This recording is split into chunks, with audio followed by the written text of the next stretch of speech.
Continuamos aquí en la primera mesa de opinión de Antioquia y vámonos para el otro lado, hablemos de otras consultas que se están moviendo aquí en el país.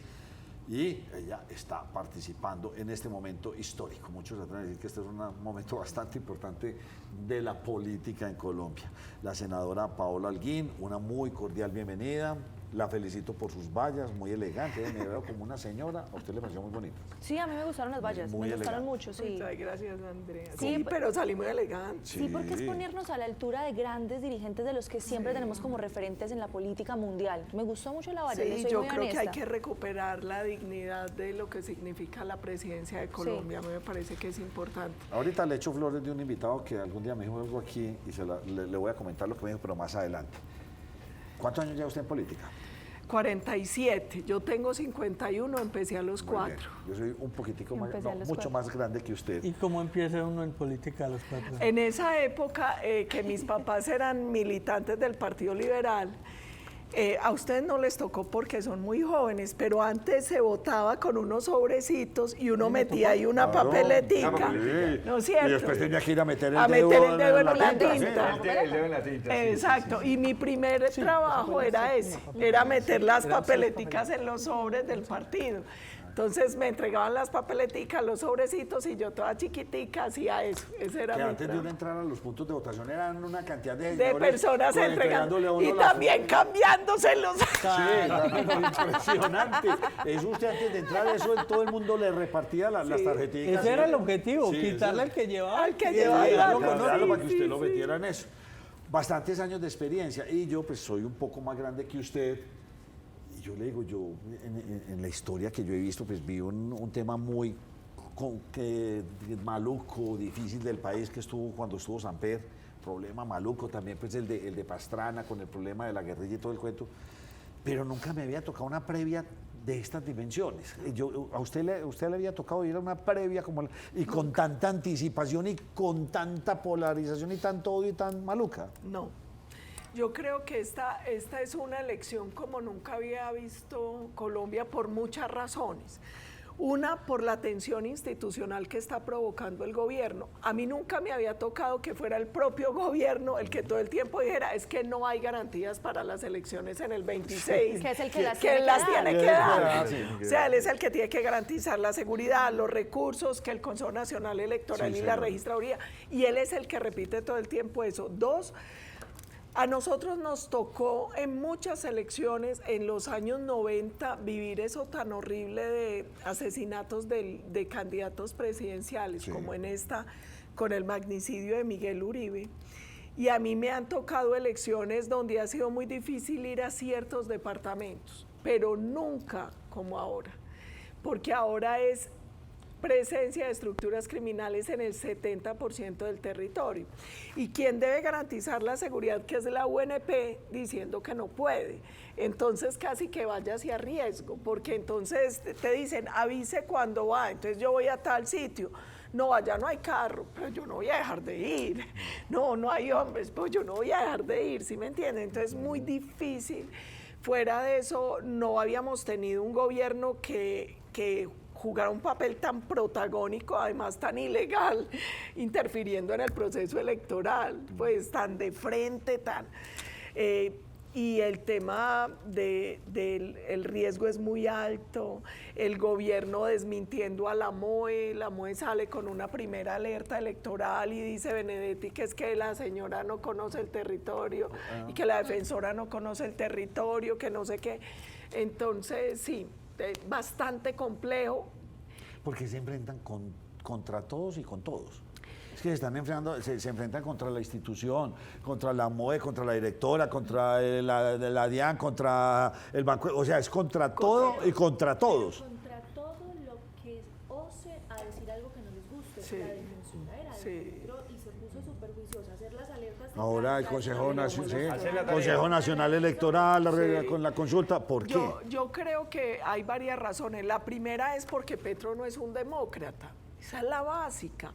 Nosotros de pronto subestimamos una realidad y es, primero, que es la primera vez que tenemos un gobierno de corte neocomunista. Colombia nunca había tenido un gobierno así. Y es un gobierno además antidemocrático.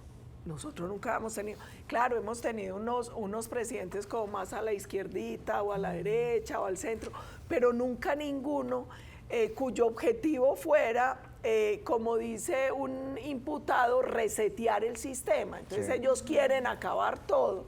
Ellos quieren estatizar todo, ellos quieren controlar todo y eso genera una dificultad enorme en todos los sentidos. ¿Para llevarnos a qué modelo? Pues digamos que no es Venezuela, pero ¿para llevarnos a qué modelo?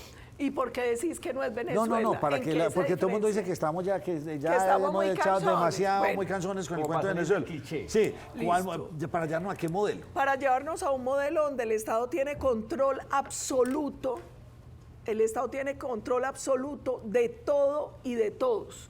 Entonces, quieren O sea, como estatizar la salud como China. Quieren estatizar el sistema de salud, quieren estatizar las pensiones, quieren estatizar la educación. El Estado dice la patria potestad no es de los padres, es del Estado. Entonces es ese Estado gigante que todo lo controla, que asfixia. Y eso tiene un resultado que para mí es el más grave, porque lo más chévere de uno como ser humano en una democracia es la libertad. Y eso es lo que se acaba con ese modelo. Aquí lo que está en juego es la libertad. Entonces, oiga, José, como China, con la gran diferencia, China es rico. Sí. No, nos quieren llevar a un estado como el de Venezuela. No, pero Venezuela es rico, pero con los grados de corrupción absolutos que se la robaron todo. Ahí salió una nueva oligarquía que es la dueña de ese país, todos los bandidos. Que es la otra cosa importante que el ciudadano debe entender. Este modelo empobrece al pueblo, pero engorda a los que gobiernan. Si usted va a Cuba, el pueblo aguanta hambre, pero los Castro no. Si usted va a Venezuela, el pueblo aguanta hambre, pero la corte de Maduro y de Chávez no. No, nunca. Entonces, es un modelo, además, que crece el tamaño del Estado. El Estado se chupa y controla todos los recursos y el pueblo aguanta hambre. Y además contradictorio. Por ahí leían en un cómics en estos días, es que ¿qué quiere este modelo? Ayudarle a todos los pobres, para sacarlos de la pobreza. Pero entonces si lo saco de la pobreza, ya el modelo no me funciona. Entonces es como... No, ellos no quieren sacar a los pobres sí, de la pobreza. un antagonismo Dicen ahí rarísimo. que quieren sacar a los pobres. Sí, pero, por eso. pero no los pueden sacar, porque el día que los saquen se pega. Sí. Es que Petro dijo, yo no sé por qué la gente no lo escuchó en campaña, él dijo, es que el problema es que si el pobre sale de pobre, se vuelve de derecha. Sí. Y lo dijo. Y se enfatizó en una clase en específico, y no ni siquiera la clase alta, dijo la clase media. Entonces, ¿qué tienen que hacer estos gobiernos para mantenerse en el poder? Empobrecer a todos. Sí, claro. Los vuelven mendigos del Estado y así los controlan por siempre y nunca sueltan el poder. Entonces, ellos nunca van a querer superar la pobreza. Por el contrario. Y por eso cuando Irene dijo, es que tenemos que decrecer la economía, que a mí me dio risa, ella me regañó en ese foro, porque me sonaba tonto, ¿no? Pues ¿quién quiere que su país, no crees que la economía... No le suena, es tonto. Es tonto, pero sí es la meta. Es lo que están haciendo. Es lo que ellos buscan. Exactamente, o sea, eso no fue un chiste. Era verdad. Nosotros nos lo tomamos como un chiste, pero Claro. un chiste no fue. No, era verdad. Tiene que crecer la economía y hay que acabar la empresa privada, entonces van por todos los sectores y esa es la única forma de garantizar que se mantienen en el poder. Usted recorre mucho Colombia. Sí, gracias a Dios. Cuénteme desde su posición, porque usted está caminándose el país, ¿cómo ve la percepción? ¿Qué dicen? Pues porque aquí en Antioquia lo tenemos más o menos claro y escuchamos nuestro entorno. Yo no sé qué están pegando en La Guajira, Putumayo, Valle del Cauca. En cambio, usted que sí está con tanta gente. Yo he encontrado un país que está padeciendo una bipolaridad. Y les voy a explicar por qué. Por ejemplo, hay unos temas en el que hay coincidencia nacional. En todo el país hay angustia por el tema de seguridad. Sí. Y les voy a poner ejemplos fáciles. Yo estuve en Boyacá y me decían, mire, el tema que estamos viviendo en el norte de Boyacá es tenaz. Y otra vez tenemos municipios donde es muy difícil ir o salir después de cierta hora. Estuve en Cartagena y me decían, aquí a la semana pueden haber 5 o 7 casos de sicariato ligado al tema de narcotráfico, que eso nunca lo había vivido en Cartagena. Y me decían, y lo peor es que más allá, en el sur de Bolívar, hay un desplazamiento forzoso por un enfrentamiento de estructuras criminales. No he podido ir a Arauca. Estuve en Villavicencio y llegó gente de Arauca y me decían, está perdido el sur del Meta, Arauca es difícil que le puedan dar garantías de seguridad para ir, no he podido ir al Cauca. En Neiva me dijeron, no puede salir de Neiva. Entonces uno empieza a O sea, encontrar... ni qué decir, no puede entrar al Catatumbo, por ejemplo. No puede entrar al Catatumbo ni riesgos. Entonces hoy estamos... El país tiene zonas vetadas. Vetadas, O sea, hay zonas donde usted no puede ir y hay zonas, y eso no lo sabe la gente, aquí hay zonas que tienen toque de queda a partir de las 6 de la tarde, aquí hay zonas donde le dicen, usted no, si sale del casco urbano no le garantizamos la seguridad. Le voy a poner un ejemplo chiquito y cerquita. Yo me fui para Sabana Larga y me dijeron, le podemos garantizar protección hasta las 12:30 del día. Entonces tuve que salir a las 4 de la mañana con las camionetas llenas de fusiles, con una camioneta llena con gente de la policía de refuerzo, y a las 12:30 tuve que salir del municipio. O sea, esa es la realidad de Colombia hoy, y eso está igual en no toda solo parte. de Colombia, y qué pena le interrumpo, senadora. Yo hablaba en estos días con un amigo que tiene finca en Ituango y me decía, los viernes, normalmente para un puente como estos, me decía, yo los viernes salgo del trabajo, me voy para la casa, organizo, y a las 6, 7 salía para la finca. Ya se me está acabando otra vez. No, ya no lo puede hacer. No lo puede hacer. Ya no lo puede hacer. Se tiene que ir al sábado por la mañana. Muy bien. Pero el viernes no se puede ir. Y estamos Senadora. hablando de Ituango Antioquia. Pero entonces, mire, seguridad, fregado en todo el país, Listo, esa salud en todo el país, pero por ejemplo, economía. Nosotros hoy en economía tenemos un problema, y es, la economía va mal, así las cifras vayan bien. Y va mal porque hoy hay un gran nivel de endeudamiento, nunca habíamos llegado al nivel de endeudamiento que tiene Colombia hoy ni en pandemia, un altísimo nivel de gasto, una gran irresponsabilidad fiscal. Este gobierno rompió la regla fiscal el año pasado y activó cláusula de escape este año hasta el 27, es decir, se van a volar todo, pero el ciudadano tiene plata en el bolsillo. ¿Por qué? Porque la informalidad ha crecido, y cuando le dicen a la gente bajó la cifra de desempleo, la gente celebra. No, bajó porque más de 2 millones de colombianos ya se fueron sin tiquete de regreso, y porque la informalidad ha crecido. Y porque el gobierno está contratando gente a 2 manos. Claro, a 2 manos con el tema de cómo se dispararon las OPS, pero además es que tenemos 300.000 hectáreas de coca y eso produce plata, esa plata compra. Tenemos una expansión de la minería ilegal y la onza de oro está a más de $3.600 y esa plata compra. Una afortunadísima bonanza cafetera que no es gracias al gobierno, pero son 19 billones que compran. Remesas que están disparadas por toda la gente que se ha ido. Entonces hoy hay por eso yo digo como un país bipolar, porque hay unas cosas que no se han logrado percibir, pero que están muy mal.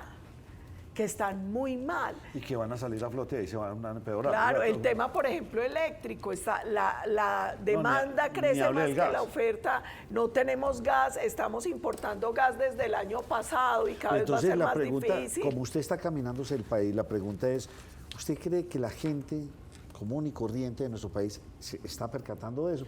O dice, no, esos temas a mí no me tocan, no, eso no, nada.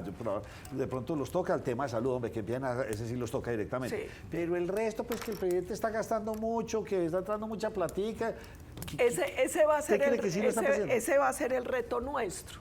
La gente está percibiendo el tema de seguridad, está percibiendo el tema de salud, pero no tiene claro la dificultad económica que estamos viviendo. O la que y se hay viene. otro problema, que el gobierno sigue haciendo la tarea. Y ellos tienen un contrarrelato y ellos le echan la culpa a todo mundo y la culpa nunca es de Petro, y ahí también hay una dificultad, y es, ¿usted cómo le hace pedagogía al ciudadano para que entienda lo que está pasando en Colombia hoy? Y empieza a ver uno otra vez el tema de la bipolaridad. A nosotros cuando iban a subir como 800 pesos la gasolina, nos incendiaron el país. En 3 años Petro pasó la gasolina de 9.000 a 16.000. Eso no lo invento yo, vaya a cualquier estación, ahí está el dato. Y no ha pasado nada. Los muchachos salieron a protestar por el tema de educación gratuita. Duque puso matrícula cero. Petro les prometió que les iba a condonar la deuda del ICETEX. No solo no se las condonó, sino que quitó el recurso al subsidio a la cuota, y hoy más de un muchacho tuvo que dejar de estudiar porque no tiene cómo pagar la cuota. Entonces explíqueme por qué está el mundo al revés. O sea, porque entonces antes no incendia. Entonces lo que quiere decir usted es, o lo digo yo, sí hubo unos patrocinadores de todas esas primeras Claro. líneas y ahí sí se infiltró la guerrilla y le metieron dinero No lo para diga que eso... usted, venga, lo digo yo de frente. Ellos instrumentalizaron a los ciudadanos y a los pelados. Ellos se valieron con un discurso que no era real. Y Porque, con plata. porque si eso sí era el problema, hoy Colombia estaría en llamas. Con plata que metió el ELN, que metió la FARC, porque que metió tenían la que almorzar, mafia. tenían que transportarse, tenían que hacer todo eso. Claro, y fuera de eso, con un agravante, con un gran manejo en redes, porque casi todo ese estallido se controló a través de Telegram, a través de WhatsApp, con bots que decían nos están matando. A ver, ¿dónde están? Nos están matando, porque ahora literalmente Ahorita nos nos están están matando, matando. lo digo yo continuamente aquí, sí. Literalmente, o Venga, sea, las y yo le hago una masacres, el pregunta, homicidio. senadora, ¿y ustedes qué aprendieron de eso?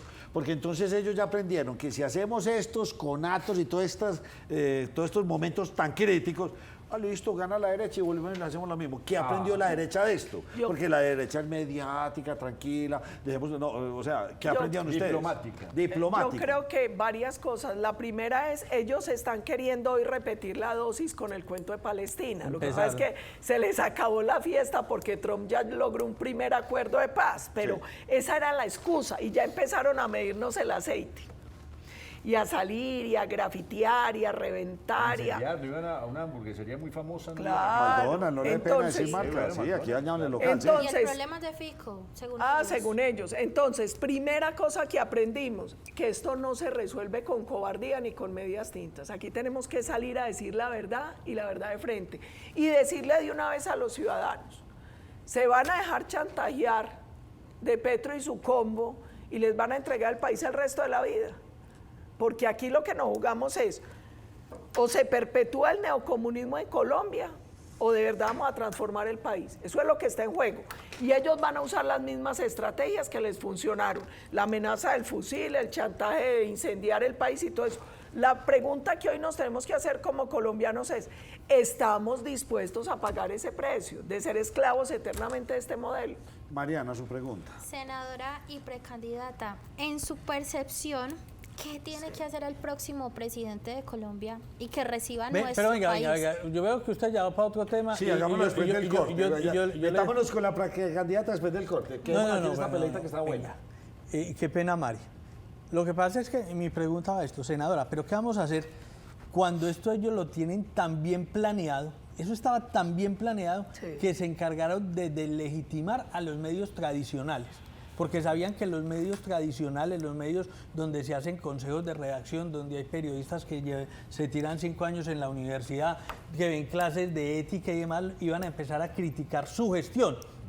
Y por el contrario, posicionaron influencers. Sí. Y la gente, hoy por hoy, todo el mundo tiene un celular y le cree más al influencer que al medio de comunicación tradicional. El que resultó siendo el mentiroso hoy es el medio de comunicación tradicional y al que le dan toda la credibilidad es al influencer que está en la nómina del gobierno y que dice cualquier babosada porque le están pagando. Ahí hay una cosa que es muy compleja y no solo es de Colombia, sino que es un tema global. Y es la revolución en las tecnologías de la información y las comunicaciones llevó a un problema de inmediatez. Y el ciudadano tiene supuestamente más información, pero tiene menos capacidad de discernimiento. O sea, hoy el ciudadano es más infantil y más manipulable. Sí. Todos lo somos.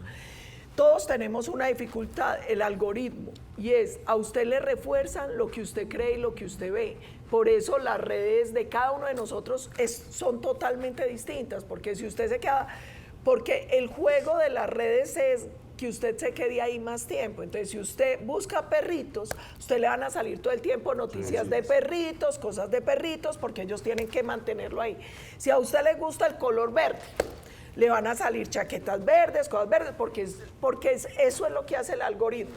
Nosotros, ¿qué estamos tratando de hacer? Primero, una cosa muy difícil, que en eso está haciendo un trabajo muy teso Daniel Briceño, y es tratar de formar influenciadores también. Entonces, ahí es donde uno ve una pelada como Jerome, un pelado como Briceño, como Julio Iglesias, tratando de cambiar el lenguaje y de romper. Eso no va a ser tan fácil, pero se está haciendo eso. Otra cosa es tratando de cambiar con audacia la forma de comunicación. A mí eso me ha costado sangre, sudor y lágrimas, porque yo era de las que con mi espíritu de eterna profe, entonces yo explicando en seguridad vamos a hacer, ya no, ya aprendí que si quiero que oigan la propuesta los tengo que traer haciéndolas de youtuber, diciendo yo no soy Elvis Crespo, respondiéndole a Daniel Samper o haciendo mil cosas, porque uno empieza a entrar como político en un dilema. Y es, sigo con mi línea absolutamente seria para que nadie me vea, o les tiro el gancho, los traigo, a ver si empiezan a escucharlo serio. Pero es un dilema muy complejo para uno como político, sí, y muy frustrante para uno como demócrata, porque finalmente entonces empieza a ganar esa dictadura del like, de lo light, de lo escandaloso, de lo... Y en un país morboso, de lo morboso, y en un país con unas dificultades tan grandes, y donde además el ciudadano, por esa inmediatez y esa forma infantil, cree que por eso a los populistas les va tan bien, sean de izquierda o de derecha, porque el ciudadano cree que todo se puede resolver. Hay un candidato que es balín, balín, balín, y el ciudadano feliz con el cuento del balín, balín, balín, porque no entiende que es un tema muy de fondo, que requiere, cuando se habla de seguridad, uno requiere una acción integral del Estado, una reforma a la justicia, que es un tema bastante complejo. Entonces, la otra gran dificultad es esa, que el ciudadano quiere respuestas ya, soluciones ya, y cree que todo se resuelve así, y la vida no se resuelve así. Y menos la de 50 millones de habitantes. No, permítame que tengo que hacer una pausa obligada y ya volvemos aquí a la primera mesa de opinión de Antioquia con nuestra invitada, la senadora Paola Holguín. Ya volvemos. El programa le dije que le iba a echar más flores porque recuerdo ha tenido aquí algún invitado, algún politólogo, esos expertos, y me dijo algo que a mí me impactó mucho. La senadora Paola Holguín es la que se merece ese puesto, porque la senadora ha sido absolutamente estudiosa y conocedora de todos esos temas de Estado. Y usted alguna vez nos dijo todas las especializaciones que ha hecho usted en temas de seguridad, y usted conoce bien los temas, y cuando usted habla es con el conocimiento. Me lo dijo hace mucho tiempo y me quedé con ese pensamiento, y esperemos pues que ahorita nos va a contar. Va usted con su pregunta, qué pena ahorita la interrumpimos para que no saltáramos tan rápido. Ahora vamos a hablar con la candidata o la precandidata. Nacho, sí, pero le voy a agregar otra pregunta. Bueno, hágale. Ahorita el Consejo de Estado le puso un límite, un freno a esas alocuciones del presidente Gustavo Petro. Y dice que solo pueden hacerse con justificación. Acabó de salir. Sí, entonces, justamente último minuto. ¿Quién dice eso? El Consejo de Estado. Consejo de Estado le está diciendo, señor Petro, ya usted no puede hablar lo que usted le dé la gana a la hora que usted quiera. Senadora y precandidata, ¿usted considera que esto es una medida necesaria de control para ponerle freno a que Gustavo Petro cuando quiera pueda apoderarse de los medios de comunicación? Yo creo que se demoraron en hacerlo por varias razones, porque la ley es clara, y la ley es clara en varios puntos. El primero es la ley prohíbe transmitir los consejos de ministros. Sí. Y él cogió el tirito de transmitir eso. Y dos, la ley también establece que las alocuciones presidenciales se dan cuando hay un tema excepcional de interés nacional, y él se para a decir cualquier bobada o a retransmitir esos discursos locos y aburridores que tira por ahí, como para uno tenérselos que ver. Pero el ciudadano lo que no entiende es esto. Primero, eso también va contra la libertad, porque te obligan a que te mames ver a este señor con sus bobadas. En todos los canales. En todos los canales. Dos, ¿cómo afecta eso la propiedad privada? Porque es que los canales tienen unas parrillas negociadas, unos compromisos que también se van porque este señor decide que va a sentarse ahí a echar carreta. Entonces, enhorabuena, y ojalá no vuelva a pasar.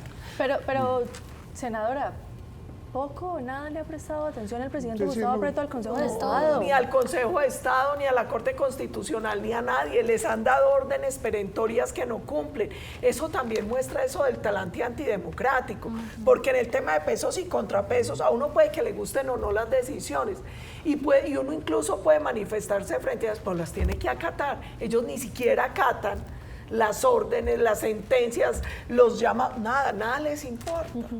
Pero sabe, eso a mí me ha dejado, por ejemplo, la sensación de que acá definitivamente como que la justicia, dependiendo... Para el presidente no es como mucha justicia. Pues, Tiene muy poco control, desacata. ¿Y qué ha pasado? Yo soy el presidente y ustedes me tienen que ver. Yo soy el presidente. ¿Cómo él es el jefe? Y hay una cosa, saben que para mí la lección, a nosotros ya nos habían dado la dosis de esto en Medellín.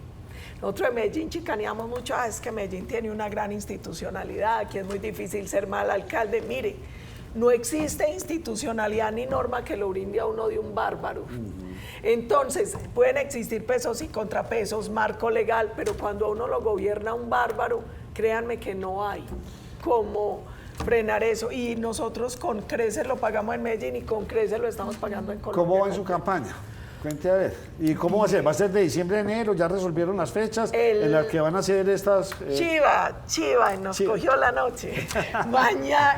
La otra semana, el 14 de octubre, vamos a tener, Dios mediante, una reunión de precandidatos para definir ya el día en que se va a hacer la medición para definir el candidato del partido. ¿Y al fin va a ser solo una medición o porque se había planteado que hacían una y salía una? No, yo creo que vamos a hacer una y ya para no ponernos en eso de esa gastadera. ¿Y será diciembre con enero o de pronto se puede adelantar noviembre con diciembre? Podría ser noviembre con diciembre. Muy bien. ¿Y entonces cómo va su trabajo? Bien. ¿Está visitando la región? ¿Cómo ha sido la aceptación? Estoy visitando las regiones, estoy en los foros, estoy en debates, estoy en medios, estoy haciendo videos ahí en mis pinos de influencer. De influencer. Monetizando ya en YouTube. ¡Qué bien! Bueno, está bien. Estamos haciendo todo lo necesario. Yo creo que hay varias cosas buenas. La primera, definitivamente el nadado se pule nadando. Sí, señora. Y uno aprende con los expertos, así le cueste, ¿no es cierto, Ana? Sí, señora. Bueno, entonces, ha sido un proceso muy bonito. Se siente muy bien en la calle. Porque pasan cosas lindas, la gente está teniendo otra vez como hay salida. En estos días un señor me decía, yo la oigo a usted y a esas otras viejas y yo sé que vamos a salir adelante. Y uno encuentra que la gente está, a pesar de que obviamente hay ansiedad, todo el mundo dice, bueno, ¿quién va a ser? No sé qué. Ya la gente está teniendo un poquito más de esperanza. Qué bueno. Y eso es muy importante porque ellos sí habían logrado... La desesperanza. Y todavía nos tiene. Sí. Mariana, su pregunta es la que ahorita la interrumpimos y qué pena, pero ahora sí cae bien su pregunta. ¿Cuál es su percepción y qué cree que deberá enfrentar el gobierno que elijamos para tener una Colombia más próspera? ¿Qué deberá de enfrentar? Sí, hay muchas cosas. La primera que tiene que enfrentar es tener claro que necesita una gran coalición para ganar y para gobernar.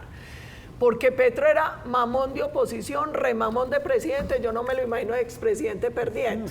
Entonces, lo primero es, tenemos que estar listos porque seguramente van a ser muy agresivos y van a tratar de no dejar gobernar y tal. Entonces, tenemos que tener esa claridad y esa gran coalición para gobernar. 2, hay que dar señales de confianza. Entonces, yo gano la elección y lo primero que vamos a hacer es, colombianos, este es el gabinete. Antes de la posesión nos vamos a ir a hablar con los mercados internacionales, con los inversionistas, porque yo decía, nos van a dejar la olla raspada, yo creo que no va a haber olla. Entonces, nosotros seguramente vamos a tener que decretar una emergencia económica para tomar unas medidas de choque, eso hay que hablarlo con la comunidad internacional, eso hay que hablarlo con la banca multilateral. Yo aspiro el 7 de agosto, una vez posesionada, inmediatamente derogar y modificar los primeros decretos. Todo lo que yo pueda hacer de manera automática se va a hacer desde el primer día. Y radicar los proyectos de ley que son fundamentales y detonantes. Por ejemplo, el de reducción del tamaño del Estado, que es urgente porque usted le tiene que mandar señales de confianza al empresario y a la comunidad internacional. Aquí vamos a volver a tener el control del gasto público, vamos a volver a tener responsabilidad fiscal, vamos a hacer lo que tenemos que hacer. Segunda reforma, no va a ser una reforma tributaria, va a ser una reforma fiscal. ¿Por qué? Porque no hay que subir impuestos, hay que hacer todo lo contrario. Hay que bajar los impuestos, hay que simplificar la manera en que se pagan los impuestos y en que se calculan. ¿Para qué? Esto es economía de tienda. Usted sube el impuesto e inmediatamente que sube la evasión y la elusión, se frena la economía y cae el recaudo, que fue lo que pasó con Petro y con la última reforma tributaria. Usted hace todo lo contrario. baja la carga impositiva, establece mecanismos fáciles para pagar, eso reduce la evasión y la elusión, dinamiza la economía y aumenta el recaudo, economía de tienda. Entonces, reforma fiscal, segunda reforma importante. Tercera reforma, nosotros vamos a tener que pensar como un mecanismo para reducir ostensiblemente la tramitología en Colombia. Mire, el gobierno en Colombia siempre ha operado como si el gobierno fuera un desconfiado del ciudadano y del empresario. Entonces te ponen 10.000 trámites. Hoy tenemos un dato que es horrible y es en el índice de complejidad corporativa, Colombia es el 5º peor país del mundo para hacer negocios por la hiperregulación y el cambio en las reglas de juego. Nosotros vamos a quitar eso, además con una apuesta que para mí va a ser clave. La digitalización del Estado. Hay países como Estonia donde lo único que uno no puede hacer por internet es separarse. No. Todo lo demás se puede hacer por internet. Y deben estar a 3 www de lograrlo. Exacto, a 3 doritos. Sí. Aquí hay una cosa muy chévere y es, cuando uno digitaliza el Estado, lo puede reducir más, tiene alertas tempranas y reduce la corrupción y eso inmediatamente detona todos los sectores. Entonces, el otro proyecto es todo el que tiene que ver con simplificación de trámites, con reducción de trámites, porque aquí vamos a hacer todo lo contrario. Aquí yo voy a partir de algo y es, yo confío en los ciudadanos y en los empresarios. Si la embarra, paga, no la vaya a embarrar, pero yo confío en usted. Y alguien me ponía un ejemplo súper bonito y es, usted quiere sacar un alimento o un medicamento en Colombia, se demora tanto tiempo el INVIMA para darle el registro y usted se demora tanto en el trámite que cuando sale es obsoleto. En Estados Unidos se lo dan muy rápido, eso sí. Si eso sale mal, le recogen toda la producción y lo multan. Pero yo prefiero que sea así, allá al menos sale, aquí ni siquiera sale al mercado. Vamos a partir de la confianza, hágale, todo el mundo arranque. Y eso de la emergencia económica también implica un plan de choque en el tema energético, porque el país va a estar a puertas de un apagón, entonces necesitamos que no se apague, porque cada hora de apagón vale 200.000 millones según el estudio del Banco de Bogotá. ¿Qué tenemos que hacer? Simplificar licencias, todo el que tenga a punto proyectos de pequeñas centrales hidroeléctricas, de micro regasificadoras, cuente con que mi gobierno lo va a poder hacer. Vamos a hacer fracking, vamos a ir por todos los proyectos offshore, todos los proyectos costa afuera, porque yo estoy segura que Colombia puede ser un hub energético y digital para América Latina. Yo estuve la semana pasada en Fedesoft y encontré un montón de empresas de tecnología que son colombianas. Me quedé aterrada.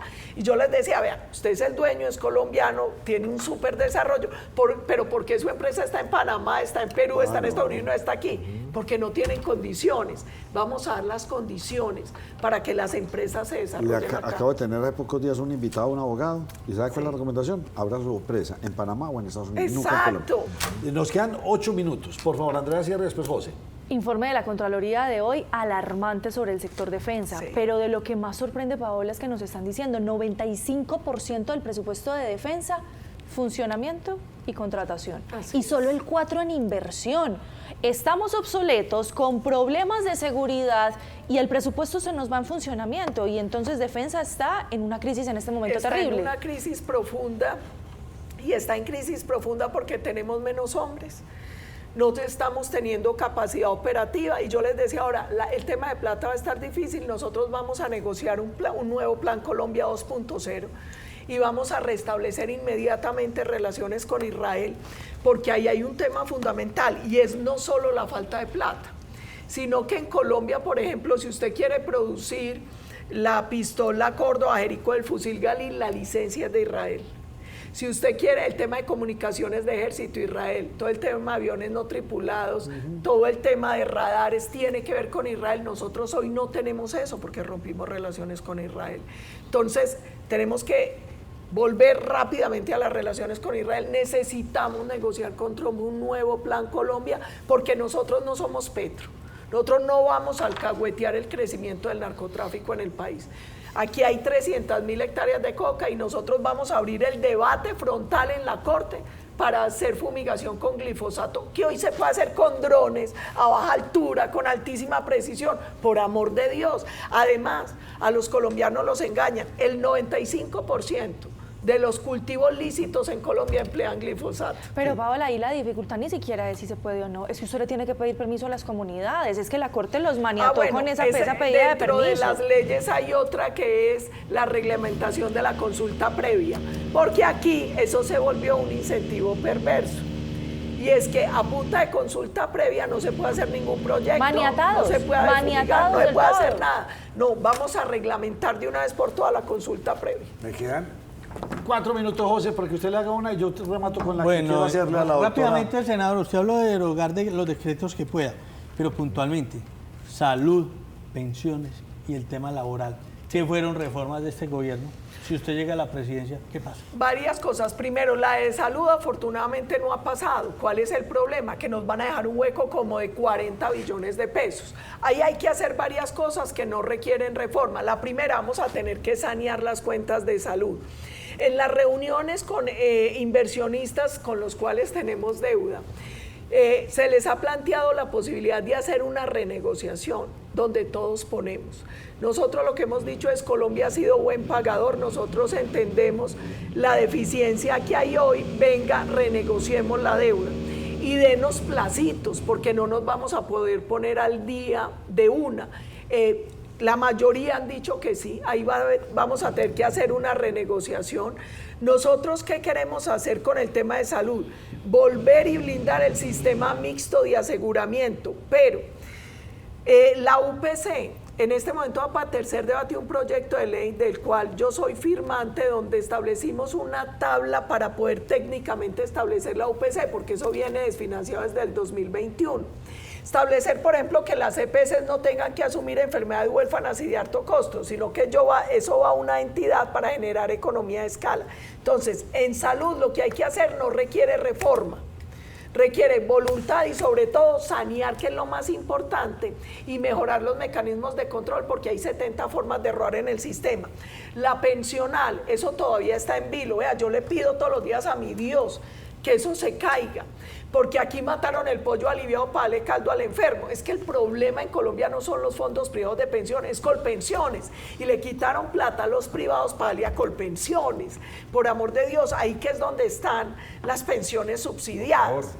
Entonces, esa todavía está ahí en vilo, y en la laboral sí hay que hacer una contrarreforma, porque hay que flexibilizar para poder combatir la informalidad. 3 nombres que están en este momento en el sonajero. ¿Qué opina usted de la Corcho? ¿Qué tal? La Corcho es Petro recargado, es Petro de pelo largo, es radical, ella acabó con el sistema de salud. Mire, y me ha tocado en los debates, una mujer muy agresiva, que le baje 2 rayitas. Colombia necesita sensatez, no radicalismo ideológico. Cepeda. ¿Qué tal? Iván Cepeda, por favor, no. Yo creo que Colombia tiene que pasar la página de los gobiernos tan aliados de la FARC y de las estructuras criminales. Él ha sido una alcahueta todo el tiempo de la FARC. Y el renunciado e imputado exalcalde de Medellín, Daniel Pues Quintero. yo espero que de aquí a eso él esté tras la reja. Mire, no le gana, no le da. pero mire una Va a estar cosa, en la contienda. Pero le digo una cosa, ni Alibaba se atrevió a tanto. Alibaba tenía 40 ladrones, ¿cuántos imputados lleva? Yo digo, hombre, por Dios. Y nosotros lo padecimos. ¿Sabe qué es lo peor? Que uno sale de Antioquia y en Antioquia y fuera de Antioquia no tienen la claridad que deberían tener sobre el nivel de hombre que es él. Es un hombre muy cuestionado por corrupción, es un hombre inescrupuloso, es un hombre... Hay que reconocerle que es astuto para manejar redes, es astuto para desviar y nunca responder por lo que tiene que responder. Nos padecimos. Pero además de padecerlo con eso, él tiene un anhelo de dictadorzuelo etrópico muy harto. Porque la torre, yo voy a cerrar el Congreso, las notarías, la no hay que, él va a acabar hasta con el nido de la perra. Vea, que mi Dios nos coja confesados. ¿Qué tal cualquiera de esos 3? ¿Qué tal cualquiera de esos 3? Paola Holguín, senadora de la República, espero volverla a tener por acá. Nos estaremos muy pendientes. Ya nos dio usted fecha en la que se van a reunir y tentativamente ahí saldrá ya el humo blanco para decir fechas de esa consulta con 5. precandidatos que Encuesta. tenemos. Encuesta, sí. Sí, es que es raro porque se supone que va a ser Atlas y Atlas no es encuesta, sino que ellos tienen un mecanismo súper Una raro consulta, que mide digitalmente. quién Una es. consulta digital, dejémoslo así, no Perfecto. tiene nada Sí, que ver. como una cosa así. Donde estarán los 5 nombres. La vuelvo a invitar para que sigamos hablando cosas del país. Usted que es tan estudiosa. Muchas gracias, claro que sí, estuve feliz porque además todo el mundo ve este programa. Bueno, muchas gracias. Nacho, una pequeña corrección frente a un dato que di ayer. Cuando estaba hablando de café eran 13 millones de sacos de café y cuando estaba hablando de oro eran 67 toneladas de oro. Pero de exportadas. esas 67 que exporta Colombia, más del 70% pertenece a estructuras ilegales. Le agrego ese dato. Muy buen dato. De oro. Un de oro. terrible. Y la onza está que más no, de pero 3.600 y no pagan dólares. un solo pesito de impuesto. Cero. Cero. Y la A ver, onza más de ¿y cuántas 3.600. ilegales? 70%. Más del 70. Se calcula que es 73 es para que ser aquí exacto. estamos con unas rentas ilegales. Están durísimo. entulados. Vamos a hacer una pausa y ya volvemos con ustedes y nuestro siguiente invitado.